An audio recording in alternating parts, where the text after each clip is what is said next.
ভয়াবহ ট্রেন দুর্ঘটনা উত্তরপ্রদেশ ডিব্রুগড় এক্সপ্রেস 10 থেকে 12টি কামরা লাইনচ্যুত। দুর্ঘটনা ঘটে চণ্ডীগড় থেকে ডিব্রুগড় যাওয়ার পথে। মর্মান্তিক ঘটনাকে ঘিরে একেবারে পরিস্থিতি চাঞ্চল্যকর। সূত্রের খবর, আজ দুপুর 2:30 দুর্ঘটনা ঘটে।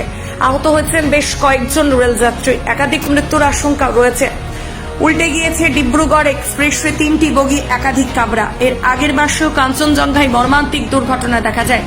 অনুরূপ এই মাসে অর্থাৎ 18 জুলাই ডিব্রুগড় এক্সপ্রেসের দুর্ঘটনা। ইতিমধ্যেই কিছু উদ্ধার কার্য চালানোর প্রস্তুতি শুরু করেছে এবং চালু হয়েছে একাধিক হেল্পলাইন নম্বর। এই দুর্ঘটনা নিয়ে ইতিমধ্যেই তদন্তের নির্দেশ দিয়েছে রেল। যদিও কেন এই দুর্ঘটনা ঘটেছে তার স্পষ্ট কারণ এখনো জানা যায়নি। গোটা ঘটনার উপর নজর রাখছে উত্তরপ্রদেশের মুখ্যমন্ত্রীর দফতর। দ্রুত উদ্ধার কাজ চালানোর নির্দেশ দিয়েছেন উত্তরপ্রদেশের মুখ্যমন্ত্রী যোগী আদিত্যনাথ। আপাতত কয়েকজনকে স্থানীয় কিছু হাসপাতালে ভর্তি করানো হয়েছে। উত্তরপ্রদেশের রিলিফ কমিশনারের তরফে জানানো হয়েছে, এখনো পর্যন্ত লখনৌ ও বলরামপুর থেকে একটি করে এনডিআরএফ টিম পাঠানো হয়েছে গন্ডায়। উদ্ধার কাজের জন্য অ্যাম্বুলেন্সের ব্যবস্থা করা হয়েছে। আহতদের প্রাথমিক চিকিৎসার ব্যবস্থা করা হয়েছে। বাকি আহতদের হাসপাতাল নিয়ে যাওয়ার ব্যবস্থা করা হচ্ছে। ব্যুরো রিপোর্ট, নিউজ আড্ডা 20।